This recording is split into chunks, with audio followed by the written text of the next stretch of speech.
Courtrai en 1302, qui a décimé la cavalerie française, Crécy le 26 août 1346, qui a été le début de la guerre de Cent Ans et qui ont été effectivement des batailles extrêmement douloureuses pour la chevalerie.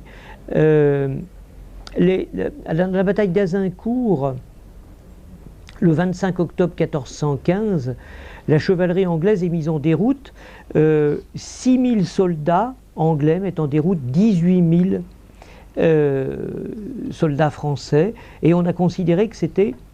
la fin de l'ère de la chevalerie, même si il y a eu par la suite nombreuses autres, certaines revanches, et on pense à Castillon notamment le 17 juillet 1453, où la cavalerie bretonne a pu prendre une revanche, et on a considéré que c'est la bataille qui a mis fin à la guerre de Cent Ans. Alors, tout ceci pour vous dire que le déclin de la chevalerie est en fait venu tout simplement de l'évolution des techniques de combat, et donc évidemment du déclin de la cavalerie elle-même, même si l'esprit chevaleresque est resté. Alors on se souvient notamment de Marignan le 15 septembre 1515, où, dit-on, François Ier, qui avait à l'époque 21 ans, se serait agenouillé devant le chevalier Bayard pour se faire adouber à l'issue de la bataille de Marignan. Alors, face à ces guerriers, l'Église était réticente. Réticente parce qu'elle soutenait les chevaliers qui partaient aux croisades, mais à contrario, elle condamnait tous ceux qui risquaient leur vie pour la gloire ou pour l'argent. Et elle a essayé d'influencer la chevalerie, de modifier ses valeurs. Elle a notamment offert la rémission des péchés aux chevaliers qui combattaient les infidèles en Terre Sainte, et ce sont les croisades qui ont vraiment permis de réconcilier l'Église et la chevalerie. En 1095, le concile de Clermont a été celui au cours duquel le pape Urbain II a appelé les chrétiens à libérer Jérusalem, et ça a été le début de la première croisade entre 1096 et 1099. Les croisés prennent Jérusalem, puis se pose le problème de l'ordre du Temple. Alors, l'ordre du Temple n'a été reconnu qu'en 1129.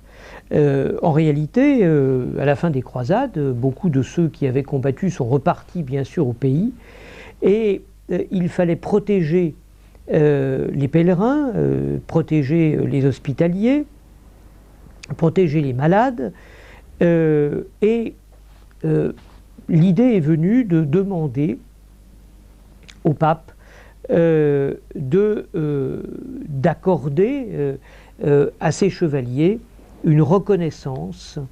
C'est le concile de Naplouse en 1120 qui les a invités à reprendre les armes, et en 1127 le grand maître du Temple voulait faire reconnaître son ordre, voulait aussi l'étendre vers l'Occident, et c'est le pape Honorius II qui va reconnaître officiellement au concile de Troyes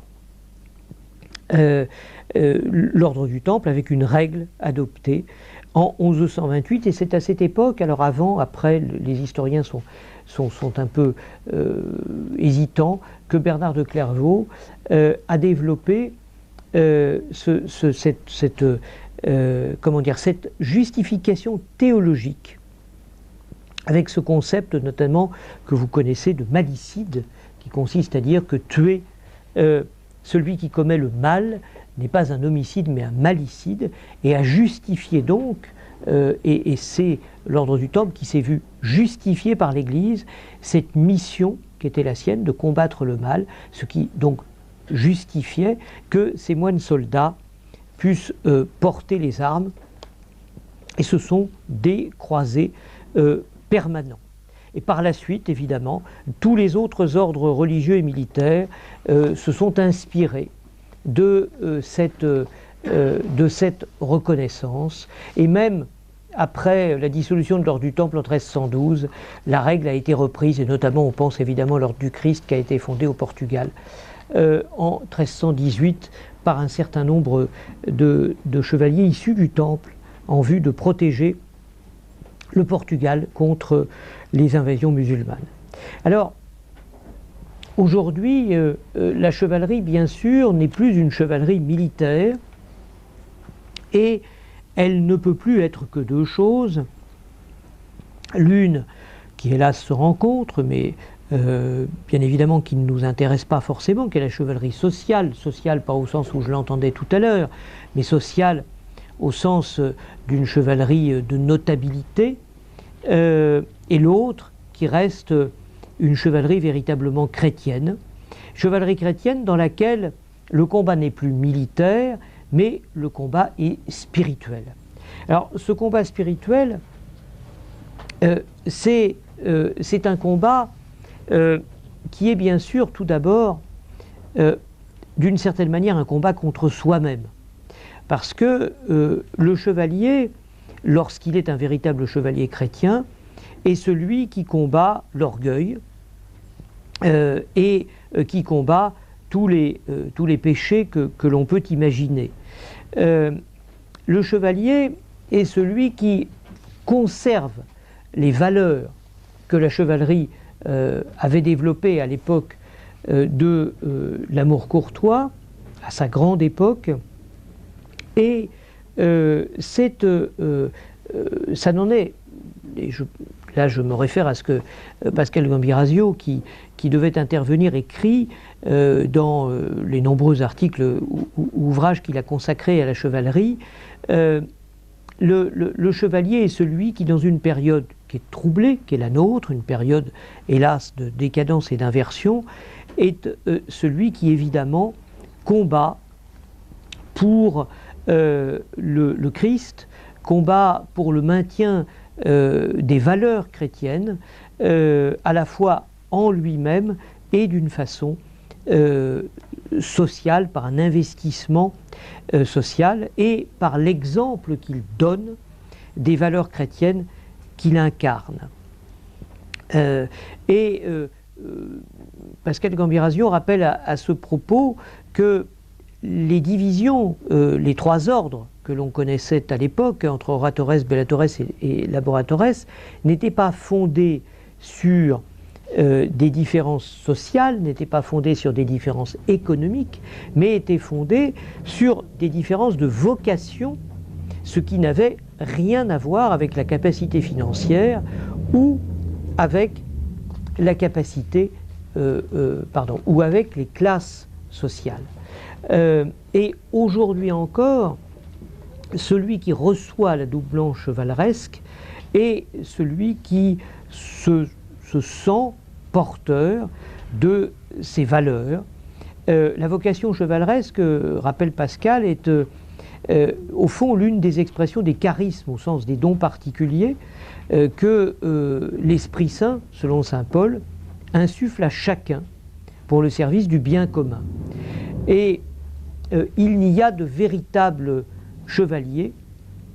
que celui qui vient, comme le disait le Seigneur à son frère André, qui vient à sa suite. Pascal insiste aussi sur le rôle et l'importance de la dame dans la chevalerie, parce que la dame est la clé d'harmonie du chevalier, c'est-à-dire, et il le rappelle, des femmes, des dames ont été adoubées, ont elles-mêmes d'ailleurs adoubé.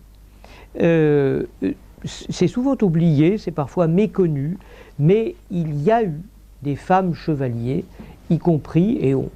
certains historiens pensent que Jeanne d'Arc elle-même a pu être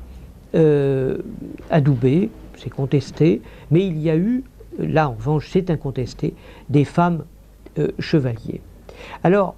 les trois vertus majeures de l'action chevaleresque sont la prouesse, la courtoisie et l'honneur. La prouesse, c'est d'accomplir toutes les actions avec vaillance et souci du bien commun, sans crainte des dangers, non pas pour la gloire du chevalier, mais avec abnégation et désintéressement, soit par l'action extérieure, ce qu'on appelle aujourd'hui l'action sociétale, soit par l'action intérieure, c'est-à-dire le combat contre tout ce qui peut nous conduire à l'orgueil. La courtoisie qui n'est pas simplement la politesse ou la bonne éducation, mais un réel maintien de l'être qui ouvre l'autre à autrui et qui amène à une convergence vers le haut par le Christ que l'on découvre en chacun de nous. Enfin, l'honneur qui est évidemment l'origine, le moteur, le terme même des deux vertus précédentes, avec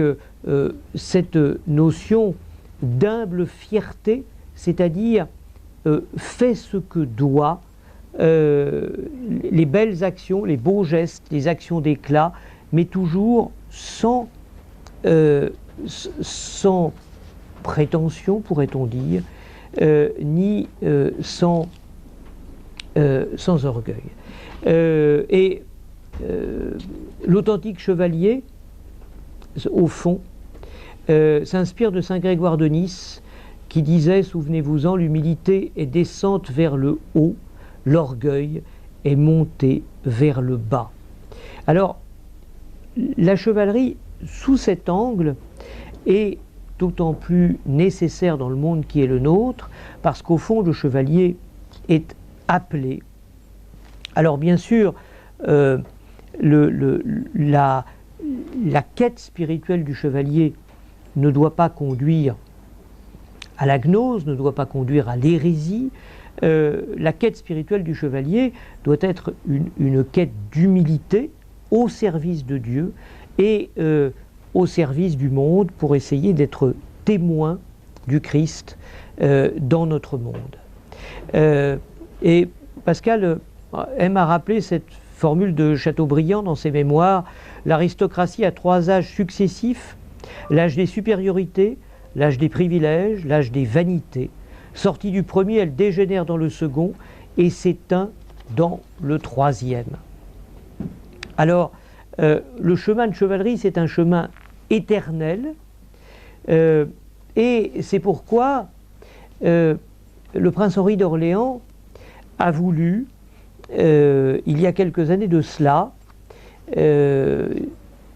qui était un authentique prince chrétien, a voulu, il y a quelques années de cela, refonder un ordre de chevalerie. Je dis bien refonder parce qu'un ordre de chevalerie issu d'ordres antérieurs, d'ordres ayant existé, avec pour vocation d'être des témoins de la chevalerie historique, de la chevalerie chrétienne et des témoins du monde chrétien dans notre société en constante sécularisation. Alors, je rappelle sommairement d'où vient l'ordre qu'il a créé. L'ordre qu'il a créé a regroupé 2 ordres. L'ordre de l'Étoile, tout d'abord. Alors, l'ordre de l'Étoile est un ordre qui répondait à l'ordre de la Jarretière. Édouard III d'Angleterre avait créé le 23 avril 1348 l'ordre de la Jarretière, et c'était une époque de crise économique, et le roi de France craignait que un certain nombre de nobles français ne partent rejoindre, ne se soumettent au roi d'Angleterre, notamment pour des raisons purement économiques. Et il a donc eu l'idée de créer cet ordre de l'Étoile qui assurait une rémunération, comme l'on dirait aujourd'hui, à ceux qui s'y engageaient. Alors, la difficulté de l'ordre de l'Étoile, ce qui a fait son déclin rapide, a été que cet ordre imposait des qualités de fidélité et de bravoure à toute épreuve, puisque le chevalier se voyait interdire de reculer devant l'ennemi. Et le principe était de regrouper les 500 meilleurs chevaliers de la noblesse française. Jean le Bon n'en a créé lui-même que 18. Et il était prévu que si un chevalier s'enfuyait au cours d'une bataille, non seulement il serait suspendu de l'ordre, il ne pourrait pas emporter l'habit, mais son blason serait renversé jusqu'à décision contraire du roi, ce qui était évidemment une humiliation extrême. Alors malheureusement, le fait de ne jamais tourner le dos à l'ennemi a eu des conséquences dramatiques pour les chevaliers. Dès la bataille de Mauron en 1352, 90 chevaliers sont morts. Lors de la bataille de Poitiers, là ça a été véritablement un massacre, et l'ordre a décliné rapidement pour n'être plus ensuite qu'un ordre purement honorifique. Et le roi Charles V, qui a régné de 1364 à 1380, attribuait l'ordre de l'Étoile par simple lettre, sans même de cérémonie d'investiture, au point que Brantôme avait même dit, ce qui est faux d'ailleurs, que Charles VII avait fait de l'ordre l'insigne du chevalier du guet, parce qu'il se trouvait avoir donné l'étoile au chevalier du guet royal. Alors le guet royal était une unité de sécurité installée à Paris par Louis IX, et bon, évidemment le capitaine du guet avait eu l'étoile, ça ne signifiait pas que c'était pour autant l'insigne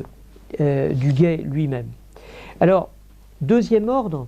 qui a été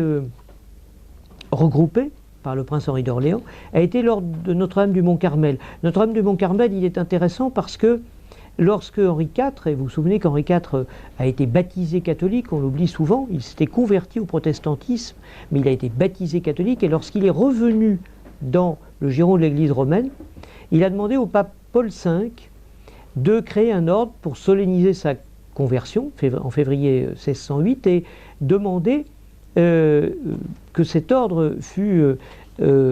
constitué pour l'extirpation de l'hérésie. Et le 26 février 1608, l'ordre de Notre-Dame du Mont-Carmel fut créé par bulle pontificale. Cet ordre a été un temps réuni avec l'ordre de Jérusalem, j'ai un trou de mémoire, pardon, de Saint-Lazare de Jérusalem, merci frère Thierry, et puis finalement, Saint-Lazare de Jérusalem n'a pas été abrogé ou aboli, mais en revanche, l'ordre de Notre-Dame du Mont-Carmel a lui été réellement, effectivement supprimé. 1830. Et c'est ainsi que le prince Henri a décidé de regrouper l'ordre de l'Étoile et l'ordre de Notre-Dame du Mont-Carmel. Alors je vous lis le texte qu'il a prononcé le 8 septembre 2014. En portant sur les fonds baptismaux à l'église de Saint-Germain-l'Auxerrois, le 8 septembre 2014, jour de la nativité de la Sainte Vierge, l'ancien ordre chevaleresque de l'Étoile, fondé par Robert le Pieux en 1022 sous le nom de Notre-Dame de l'Étoile, recréé par Jean de Le Bon en 1351, et aussi réuni à l'ordre de Notre-Dame du Mont-Carmel, réuni à Notre-Dame du Mont-Carmel, créé par Henri IV en 1608, notre volonté fut de revivifier partout en France où cela sera possible nos lieux de culte et nos églises abandonnées ou menacées de ruine et de destruction, en les rachetant pour les restaurer et y rétablir la vie culturelle de notre chrétienté. Lorsqu'un projet sera mis en chantier pour restaurer une paroisse, il sera nécessaire et complémentaire de le prolonger par la mise en place d'une crèche, d'une école et d'un dispensaire. Ce sera le côté culturel et caritatif. Et il conclut donc l'ancien ordre royal et souverain de l'Étoile et de Notre-Dame du Mont-Carmel et sa branche hospitalière, qui est une branche de Saint-Lazare qui lui a été rattachée, doivent chacun faire face à leurs responsabilités pour faire vivre financièrement cette nouvelle pierre de notre chrétienté dans le désert français. Et le prince Henri disait: on ne construit pas une cathédrale en commençant par la clé de voûte, mais pierre par pierre, à partir de la base. Notre tâche sera rude et longue, mais à cœur vaillant, rien d'impossible. Et le but de cet ordre, la vocation de cet ordre, eh bien, c'est tout d'abord la première mission de l'ordre est de mettre à l'honneur, de maintenir, de protéger le patrimoine historique, culturel, moral, spirituel que représente et incarne l'institution chevaleresque. La deuxième mission, c'est d'initier ou soutenir tout projet lié au patrimoine cultuel et culturel de la France, tant dans ses édifices immobiliers, religieux, demeures historiques, que dans ses aspects immatériels, moraux, spirituels, les bibliothèques, le parrainage, la revivification des pèlerinages, la garde d'honneur des reliques. Et ensuite, évidemment, la troisième mission, c'est d'entourer et de protéger le chef de la maison royale. C'est un ordre qui est œcuménique, avec comme seule réserve que les officiers doivent être catholiques romains, mais qui travaille à l'unité entre les chrétiens. Et c'est un ordre, enfin, qui accueille les femmes, non pas comme dames de l'ordre, comme dans certains ordres comme Saint-Lazare, mais comme chevaliers de l'ordre, qui sont donc adoubés. Et aujourd'hui, c'est un ordre sur lequel j'attire votre attention et votre bienveillance, parce que si vous connaissez des ordres de chevalerie, nous en connaissons tous, je ne parle pas des ordres de fantaisie, mais je parle de toutes celles et tous ceux qui connaissent des ordres sérieux. On pense à l'ordre de Malte, on pense à l'ordre du Saint-Sépulcre, on pense à l'ordre de Saint-Lazare, bien qu'il soit très, très divisé. Ce sont des ordres qui soit ont pour vocation la garde des reliques, soit ont pour vocation des vocations hospitalières. Mais finalement, aucun de ces ordres n'a réellement pour vocation d'incarner l'idéal chevaleresque, d'incarner l'idéal chrétien, d'incarner ce qui subsiste de la foi chrétienne dans notre Europe sécularisée. Et il y a quelque chose dont parle souvent le frère Thierry et auquel j'adhère toujours, qui est l'idée de former des foyers de résistance, comme les monastères en furent lors des invasions barbares. C'est-à-dire que, et c'était ce que voulait le prince Henri, c'était véritablement qu'il exista des lieux où les communautés chrétiennes pourraient continuer à vivre dans un monde qui est indifférent ou hostile. Et ce ne sont pas ce n'est en rien incriminer les autres ordres que de le dire, ça n'est pas leur vocation. L'ordre de l'Étoile et de Notre-Dame du Mont-Carmel, qui s'appelle Ancienne Ordre de l'Étoile et de Notre-Dame du Mont-Carmel, pour des raisons liées à la reconnaissance par la Légion d'honneur, par la chancellerie de la Légion d'honneur, qui a demandé cette précision pour accepter l'ordre sans difficulté. Donc cet ancien ordre de l'Étoile et de Notre-Dame du Mont-Carmel a vraiment une vocation particulière, qui est d'incarner cette flamme de la chrétienté, cette flamme de la chevalerie, cette flamme issue effectivement des prouesses du chevalier médiéval, qui ne doit pas s'éteindre, soit par notre combat, soit par la Providence. Nous pouvons espérer que ces foyers que nous tentons de maintenir nous donneront soit la victoire, soit le salut, mais en tous les cas, qu'ils nous éviteront un effondrement total et la submersion totale de 2000 ans de valeurs et de 2000 ans de ce qui a fait notre Europe et de ce qui a fait particulièrement de la France la fille aînée de l'Église. Et c'est pourquoi, vous l'avez peut-être noté, j'ai pris soin, bien qu'ayant été moi-même un collaborateur très ancien du défunt comte de Paris, de l'appeler le prince Henri. Je l'ai fait parce que il a agi en prince chrétien,